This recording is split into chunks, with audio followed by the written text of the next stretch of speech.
Jadi bagaimana persiapan menyambut kurikulum baru? Apakah perubahan kurikulum ini serta-merta akan membawa perubahan di dunia pendidikan? Untuk membahasnya, kami sudah terhubung melalui sambungan Zoom dengan Kepala Badan Standar Kurikulum dan Asesmen Pendidikan Kemendikbudristek, Anindito Aditomo. Selamat malam Pak Nino dan juga pengamat pendidikan Universitas Negeri Jakarta, Rahmat Hidayat. Selamat malam Pak Rahmat dan juga Pak Nino. Selamat malam. Baik, saya akan ke Pak Nino terlebih dahulu. Jadi apa yang mendasari perubahan kurikulum ini? Targetnya memang apa, Pak?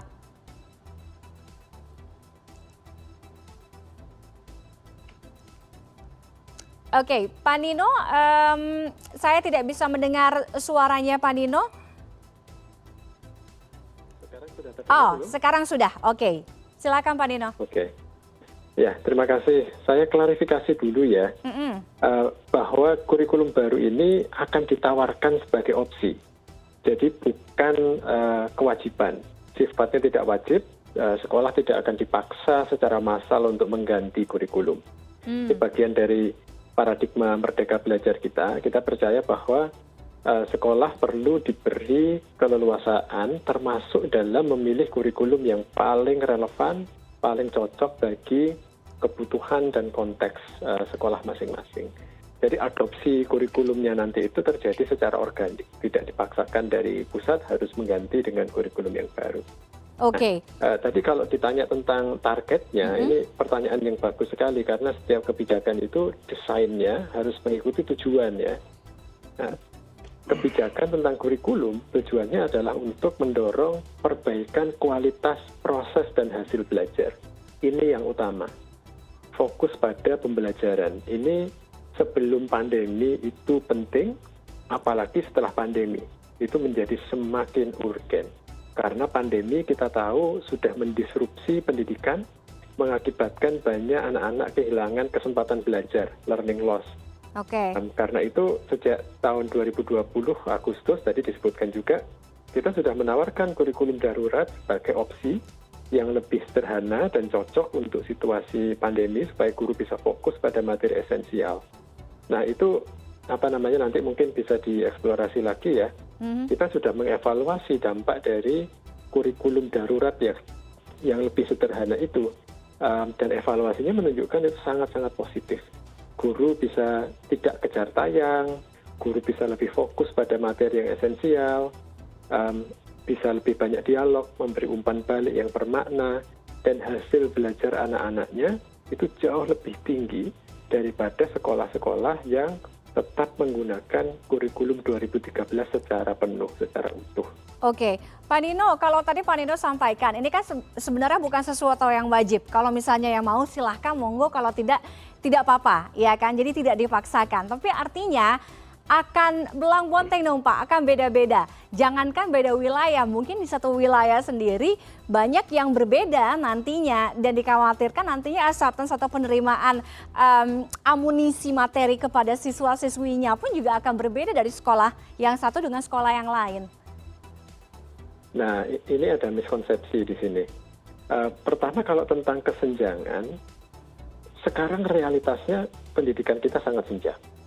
Ya, betul, antar wilayah maupun antar sekolah dalam satu wilayah, antar siswa di dalam satu sekolah itu masih banyak kesenjangan. Jadi kesenjangan itu bukan lahir karena sekolah punya kurikulum yang berbeda-beda. Ini miskonsepsi ini. Justru kurikulum sekolah itu harus disesuaikan oleh sekolahnya sendiri untuk melayani kebutuhan belajar, konteks lokal, dan juga misi sekolahnya. Ini di Undang-Undang Sisdiknas kita, paradigmanya sudah betul. Pemerintah seharusnya hanya menetapkan kerangka dasar saja, struktur dasarnya saja. Itu kemudian harus diolah lagi, diadaptasi lagi, dikontekstualisasi oleh masing-masing sekolah. Nah, poin terakhir terkait dengan ini adalah bahwa kita tetap memiliki standar pendidikan yang sama seluruh Indonesia. Jadi meskipun kurikulumnya itu bisa bervariasi antar sekolah, tapi tetap standar kompetensi yang ingin dihasilkan itu seragam. Semua kurikulum yang ada mengacu pada standar pendidikan yang sama. Jadi ada benang merahnya, terlepas dari kurikulum apa yang digunakan oleh sekolah. Oke, standar kompetensi itu tadi ya. Saya mau minta tanggapan dari Pak Rahmat. Silakan Pak Rahmat gitu. Apakah apa catatan evaluasi kemudian perlukah memang kita berubah atau mengganti kurikulum ini? Walaupun tidak dipaksakan tadi Pak Nino sampaikan. Ya, jadi kurikulum ini sebenarnya memang sudah tahun lalu tahun 2020 itu sudah diperbincangkan oleh berbagai stakeholder ya. Di mana misalnya saya beberapa kali tahun 2020 pada tahap-tahap akhir bulan September Oktober itu diundang oleh pihak pusat kurikulum dalam kapasitas sebagai narasumber di beberapa kegiatan lah gitu ya. Dan saya banyak mendapatkan masukan-masukan atau feedback dari mereka terkait dengan perubahan kurikulum tersebut gitu ya. Nah, yang pertama pada saat itu memang yang menjadi masalah adalah dalam pandangan saya adalah sosialisasi yang masih kurang ya, secara intensif di berbagai kalangan gitu ya. Karena dalam proses yang sangat cepat gitu ya, itu dalam waktu sangat cepat itu perubahan kurikulum sangat cenderung dipaksakan saat itu gitu ya. Dan itu saya banyak mendapatkan masukan dari berbagai kalangan, terutama misalnya dari sekolah-sekolah dan dari beberapa asosiasi guru ya saat itu. Nah, itu yang pertama. Yang kedua adalah saya kira semangatnya memang semangat yang ingin dicapai oleh Mas Menteri ini kan semangat merdeka belajar gitu ya. Dan itu yang menjadi masalah adalah sebenarnya bagaimana kurikulum, karena kurikulum ini sendiri kan sudah diterapkan ya Pak Nino, diterapkan di tahun 2020, di tahun pelajaran 2021 ini di 2.500 sekolah penggerak begitu ya. Dan itu juga kita kan belum tahu sebenarnya, belum tahu sejauh mana kemudian kurikulum sekolah penggerak itu akan menjadi sebagai model diterapkan di sekolah-sekolah yang lain di Indonesia tahun depan, Acuan, ya? Pelajaran 2000, tahun pelajaran 2022 ini gitu ya. Saya misalnya Pak Nino, saya mencatat ini ada diskusi dengan teman-teman asosiasi guru ya, dengan teman-teman P2G, Perhimpunan Pendidikan Guru, di mana saya juga salah satu tim dewan pakar di sana, itu memberikan diskusi baru saja tadi pagi, Senin pagi, itu membahas mengenai bagaimana kurikulum ini diterapkan di berbagai daerah, karena mereka dari berbagai guru di berbagai daerah gitu ya. Dan apa masukan dari mereka adalah mereka banyak mengeluhkan di lapangan mengenai kurikulum baru ini gitu kan. Karena apa? Karena mereka merasa bahwa ini adalah sesuatu yang yang dipaksakan, sesuatu. Tadi Pak Nino menyampaikan bahwa ini ada keleluasaan dan seterusnya begitu ya. Ya, sebagai pimpinan di kementerian, saya kira Pak Nino punya ruang memberikan penjelasan keleluasaan seperti itu. Tetapi bagi teman-teman guru di lapangan Pak Nino, di berbagai daerah itu mereka tidak lagi memiliki keleluasaan karena mereka berhadapan dengan siapa? Dengan dinas pendidikan gitu ya. Dinas pendidikan berhadapan dengan kepala daerah, dengan bupati, dengan wali kota, atau misalnya dengan kepala dinas di provinsi misalnya begitu ya. Oke. Nah, ini kan menjadi masalah yang juga harus dipikirkan jangka panjang ke depan, bahwa kalau kita mau bicara mengenai konsep merdeka, kalau kita mau bicara mengenai konsep keleluasaan gitu ya. Nah, ini kita harus berbicara rentang birokrasi, rentang otoritas pendidikan yang dalam konteks pendidikan Indonesia itu kita berbicara dalam level struktur gitu ya, struktur pendidikan gitu. Nah, ini yang saya kira harus dipikirkan ke depan gitu ya. Baik. Belum catatan yang lain ya. Catatan yang lain misalnya adalah mungkin satu-satu Pak Rahmat. Misalnya, oke, siap. Saya akan minta tanggapan dari Pak Nino dulu. Pak Nino, alih-alih tadi keleluasaan, tapi kalau Pak Rahmat sampaikan temuan di lapangannya, apa yang disampaikan justru sebaliknya. Ya kan, apa mungkin karena sosialisasi itu tidak sampai, dan bagaimana penerapan kurikulum yang di 2.000 lebih sekolah penggerak ini bisa menjadi acuan? Ya, satu hal saya setuju dengan Pak Rahmat, pentingnya komunikasi dan sosialisasi. Nah, ini memang pekerjaan yang besar dan harus kita lakukan bersama-sama.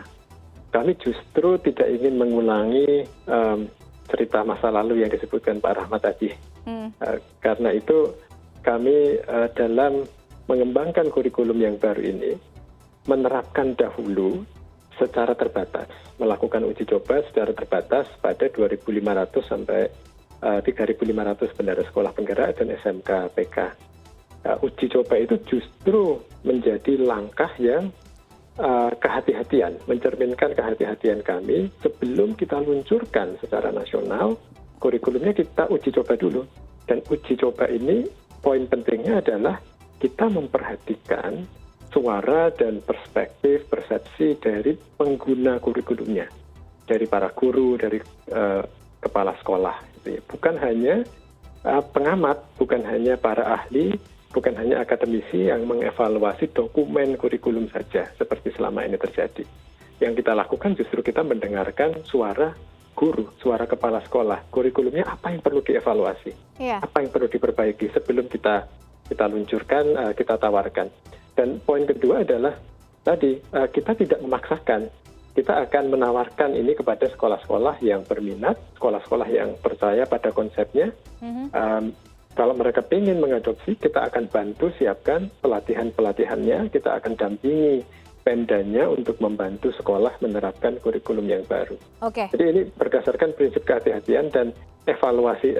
Poin terakhir tadi disampaikan Pak Rahmat, ada suara-suara guru yang tidak puas gitu ya. Kalau mau bicara data, kami sudah melakukan survei kepada 8.000 lebih guru dan kepala sekolah pengguna kurikulum baru ini di 2.500-an sekolah tadi. Dan overwhelming, suaranya sangat positif gitu ya. Jadi pasti banyak kebingungan pada awalnya, ini menantang sekali, tetapi overwhelmingly positif merespon kurikulum ini sebagai kurikulum yang mendorong mereka fokus pada pembelajaran karakter, pembelajaran kompetensi dasar yang lebih penting daripada kejar tayang mengejar materi yang sangat banyak, sangat padat dibandingkan di kurikulum sebelumnya. Pak Rahmat, singkat saja terakhir dengan tadi Pak Nino sampaikan bagaimana kesiapan dan apa yang harus dipersiapkan jika walaupun nantinya semua memilih untuk masuk ke kurikulum baru ini atau mungkin sebagian besar. Ya, artinya bahwa kita kan berbicara pendidikan itu berbicara dalam konteks keindonesiaan ya, secara luas bahwa Indonesia secara geografis memiliki daerah-daerah yang tersebar di kota, pedesaan, dan seterusnya, begitu kan.